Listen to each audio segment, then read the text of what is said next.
Assalamualaikum, selamat sore. Di sini saya akan menjelaskan sedikit tentang bioteknologi aquaculture.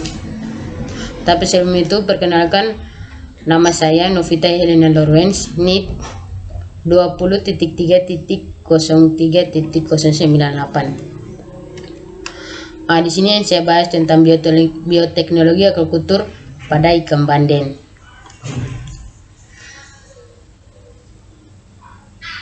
Ikan banden merupakan komoditas budidaya yang banyak diproduksi dan dikonsumsi di Indonesia. Produksi ikan banden dalam berbagai ukuran tersebut belum mampu memenuhi kebutuhan pasar. Target produk banden konsumsi ukuran 300 sampai 500 gram per ekor. Membutuhkan 6.000 ekor dari permintaan.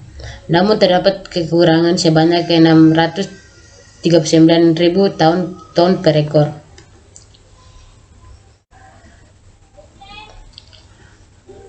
Pengolahan ikan banden dapat meningkatkan daya simpan dan nilai tambahnya. Ikan banden dapat diolah menjadi bermacam produk, diantaranya abon, otak-otak, nugget, banden crispy, dan bakso.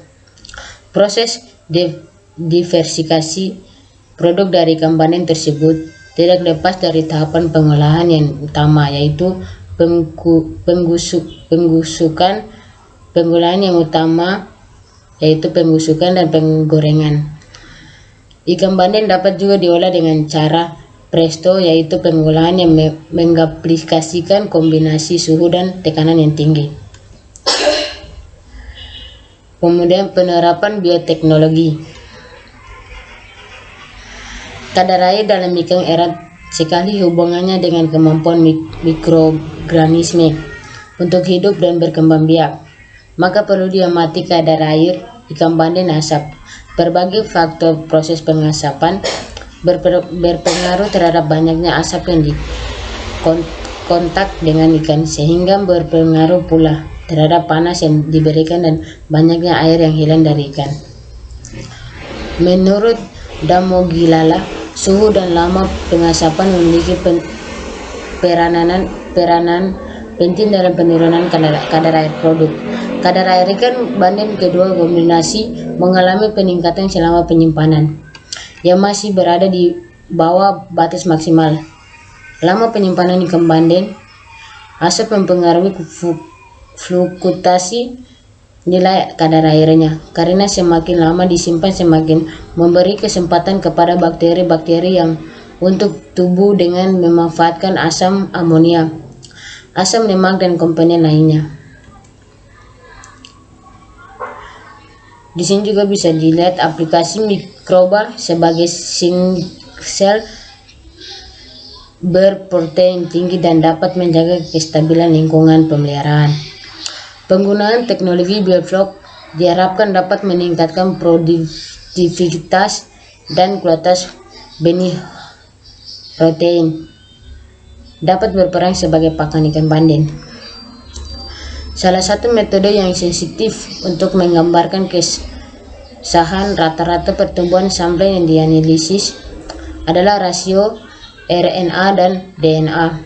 Jumlah DNA yang konstan dalam spesies dibandingkan dengan jumlah RNA yang mengalami perubahan pada sintesis protein dan pertumbuhan dapat mengekspresikan kualitas larva.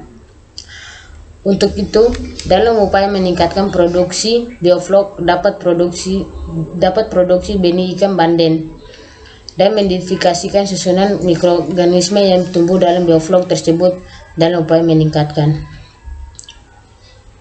Kemudian konsentrasi optimum asam sitrat dalam pembuatan pakan gelatin tulang ikan banden. Adapun parameter objektif dan subjektif pada gelatin tulang ikan banden berdasarkan analisis yang digunakan dapat dilihat penggunaan konsentrasi asam sitrat. Dalam penentuan konsentrasi optimum ini dihentikan pada konsentrasi 9%, yang mana kekuatan gelnya lebih tinggi dari gelatin pasaran. Karena kekuatan gel merupakan sifat utama yang menentukan kualitas gelatin selain dari rendemen dan kadar protein. Pemilihan perlakukan terbaik yang dilakukan pada penelitian ini ditentukan dengan menggunakan metode Degarmo berdasarkan parameter objektif dan subjektif. Diperoleh gelatin terbaik pada perlakukan dengan peredanam menggunakan konsentrasi asam disitrat 9% selama 24 jam. Sekian dan terima kasih.